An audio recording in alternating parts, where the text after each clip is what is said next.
Sam Seder, Emma Vigeland on the Majority Report, joining us now, and I got to tell him this because he just seems to sort of just float through life.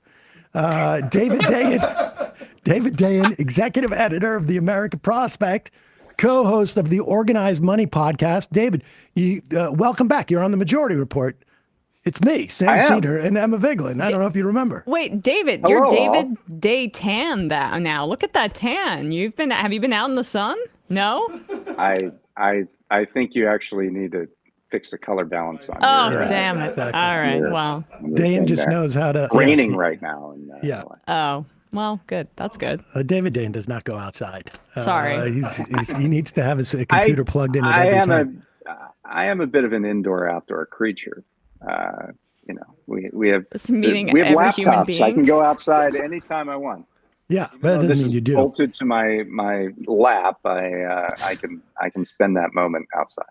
David, I don't want to spend too much time on this, but give me your sense. I want to take your general temperature right now because you certainly knew about Project 2025, the heart of which was a deconstruction of the administrative state, the Schedule F with getting rid of the civil servants.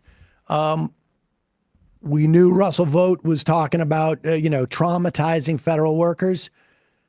Don't think that too many people anticipated this. I think Musk's role in this.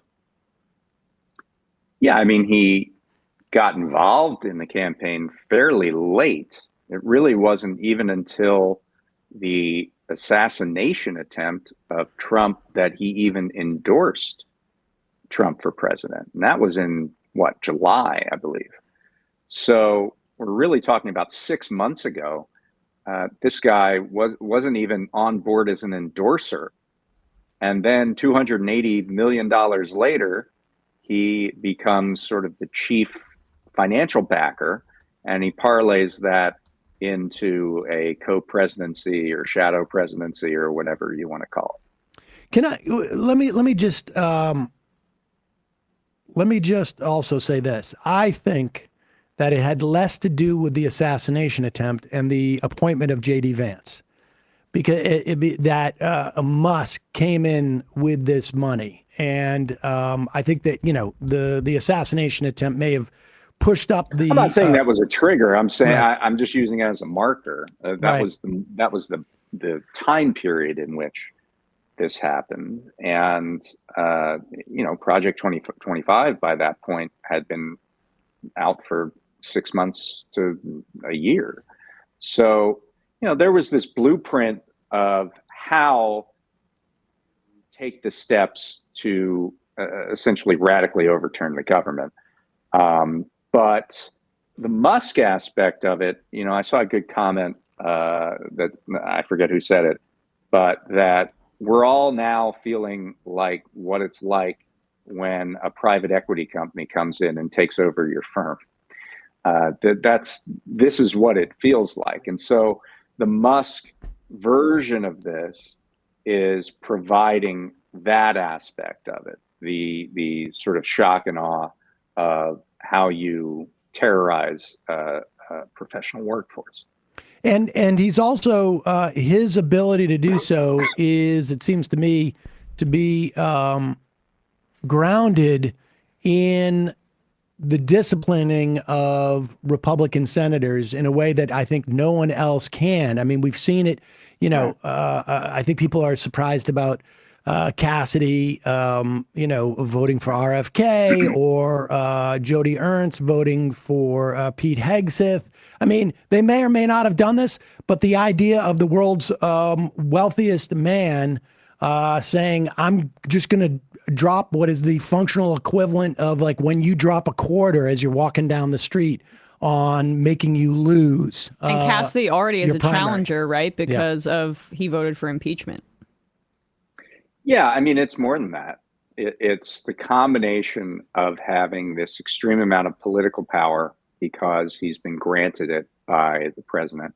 He has this financial power because he's the world's richest man, and he has media power because of his ownership and how he has transformed X into an organization that can rally up thousands of shock troops to make life miserable on anyone he trains his eye on. So, we haven't had those three things combined in one person. I don't know that there is many antecedents. The only antecedent I've used is like Silvio Berlusconi in Italy, who was a big media owner and the richest man in Italy and the the prime minister. That I don't see another kind of antecedent to what Musk has in terms of those multivaried, forces of power. Bloomberg had a little bit of that in New York. There was a lot of he would spread a lot of his money around to sort of like grease the wheels as mayor. But there was an opposition to him that could be mounted because people he wasn't sort of like so flagrantly, he wasn't flagrantly breaking the laws in the way that it appears Musk is doing. Let's just start with that, and then we'll get on the various responses. I want to first start just like you've written a couple of pieces about this over the past couple of days. Is there anything legal about what he's doing? We can take the USAID as a starting point, because I think that's like a model for what we're going to see with other agencies, but also going into Treasury and having what seems like unfettered access to both the mechanism in which payments are made and also the data as to whom and how much.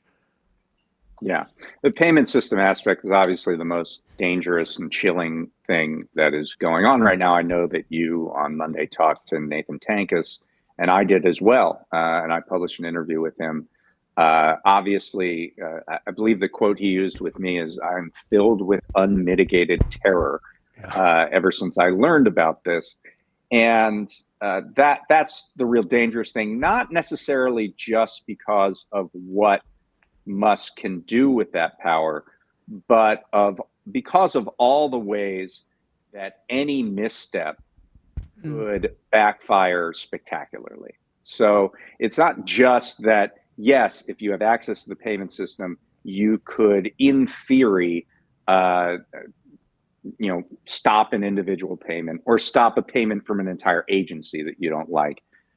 It's more that you can put in one line of code that ends up being malicious and ruin the smooth functioning of payments that go out to the tune of 1.4 billion a year. And what we're learning about the way the federal government disperses grants, because the OMB kind of did this, right? They put a pause through an order that was then challenged in court successfully and revoked.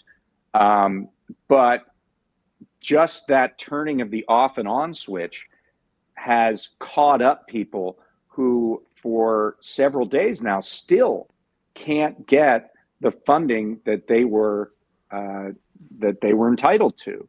And what we're learning is that just a small gap in those appropriations has absolutely dire consequences. So I have seen exhibits put in some of these cases against the payment freeze that talk about, hey, we're a little organization in West Virginia that helps disabled people get to the doctor.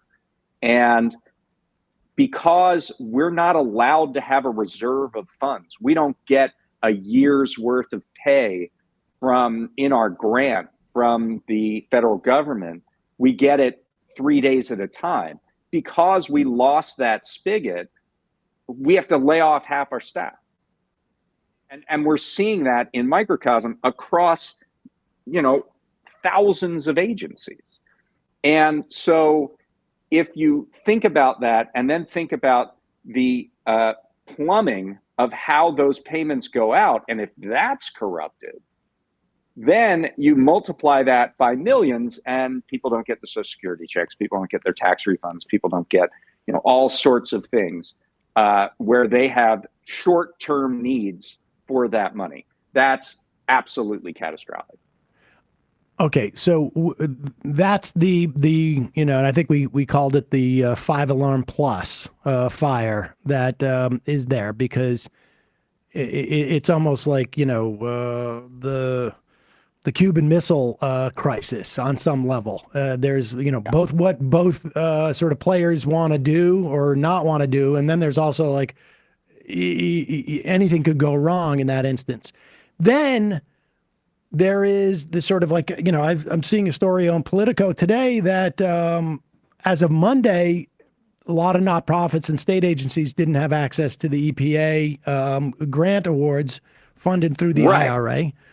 So this is really important. So because we're focusing a lot on like this commandeering of the payment system, we're focusing a lot on the OMB freeze, which now has been, there's temporary restraining orders, actually 2 temporary restraining orders by federal judges.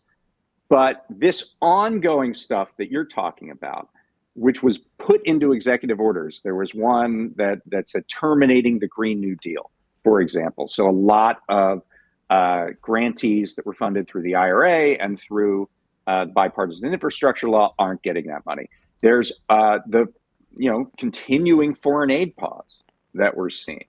And there are other pauses that were in executive orders. Those constitute illegal delays of funds that Congress formally appropriated and passed a law signed by the president to get that money out. And that is an ongoing violation of the Constitution and the power of the purse that is situated within the Congress. It's a violation of the Impoundment Control Act, which says if you, as the president, want to delay or rescind certain funding that was passed by Congress, there are very specific steps that you have to take in order to do that. And some of that spending is off limits to you. You're not even allowed to rescind or delay it. But if you do rescind or delay it, you're time limited. You have to state a specific purpose, et cetera. And it also violates several Supreme Court rulings that have said the Impoundment Control Act is perfectly legal, and presidents have no authority and no power to simply cancel spending they don't like. So that is an ongoing crisis that's almost been put into the background because of some of these other crises. Well, and we have now 2 or 3 circuit judges who have ruled on this. And it seems like we're in that one of those situations where it's like, you and what army? Yeah, I mean, they've ruled on the OMB pause. Let's be clear. Right. The 2 restraining orders that we have are on this blanket pause on all grants and loans, right? Those are in effect, even though it looks like some agencies, some grantees have not been able to get their money, particularly Head Start programs, dozens of them. So the freeze on the IRA is a separate freeze from the blanket OMB. It's a separate freeze that derives its alleged authority from an executive order. And so who has, to my knowledge, nobody has yet challenged that disbursement of funds. Some of this is because there is a little bit of wiggle room. If you're saying it's a programmatic delay, it's just a delay of funding, there's a time limit. There's 45 days before you have to get that through. And we're not at that point yet. So that could be one reason that we haven't seen that. But it remains illegal, even because there are very specific steps for a delay of funding under the Impoundment Control Act. If you want to delay funding as the president to something that's been passed by Congress, that you, for whatever reason, decide to delay it, it has to be under very specific, very strict reasons, and policy has nothing to do with it. Right. It can't be you don't like the idea of it. It has to be that the money's not getting there for some reason. It has to be sort of more mechanical or technical issues. There are 3 reasons, and I'm not remembering them exactly right now, but none of them have to do with policy. But And oh, sorry, David, go on. You no, go mentioned ahead. Head Start, and I'm just wondering if you could expand on that and tell some people in the audience may not know what that program is, but that was one of the ones most affected. I was talking to somebody whose kid is in Head Start, freaking out. The teachers didn't know if they should even come in. Like how that program's been Yeah. affected. I mean, Head Start is a program that provides essentially a version of early daycare for children pre-kindergarten. And those programs are typically grant funded. There's not like one national Head Start program. It's thousands of little agencies, little nonprofits that do that work, and they get paid by the federal government through the sort of broader Head Start program, but it's a grant that's given to them on an ongoing basis. And so they are among the thousands and thousands and thousands of entities who had those payments frozen by OMB, only to have that order rescinded. But this is about plumbing in some ways. They turned off the spigot, right? They turned off the switch, and then they turned it back on again. But it's not so easy once you turn it back on to make sure that every grantee on they basically go through a computer program and say, I need this money to pay such and such bill, and then that money is distributed to them. Once you turn that thing down and turn it back on again, there can be glitches, there can be delays. There's no button for, hey, we skipped 2 days of payments and now go back in time and issue those payments, because they're all scheduled to be on the third, Tuesday of the month. We make this payment. There's no way to just we have that problem, when we just do HR for our tiny show. Like if, honestly, It's like, hey, you guys need to take a car home. We can't run that through our payment system. It's just got to be, we don't have a way of doing that. Exactly. And in a broader sense, this is why it's so dangerous to muck around the Treasury Department's payment system. Because what we're talking about with this OMB thing is that there was an order made to stop payments, right? And every agency dealt with that somewhat differently, and that's why we're having these problems. But if you're saying at the source, because the Bureau of the Fiscal Service, the Treasury's payment system, is sort of an intermediary of an intermediary, right? I mean, the agencies say, you, such and such an entity gets money, and then they basically go to Treasury and say, give them this money, and then there's a system within Treasury that does the mechanics. So, it's one thing to have a problem at the agency level, which can be fixed, and eventually it will be, but right now these Head Start programs and many other programs are having a tough time. It's another thing if the plumbing itself is corrupted. Then you're going to have a real problem, because failing to fix that means that everybody's payments that they are rightfully due could be in question. Hey, folks, don't forget to hit the subscribe button and check out our daily show. We do it every day at 12 p.m. Eastern for about 2.5 hours. We even take phone calls. You should check that out.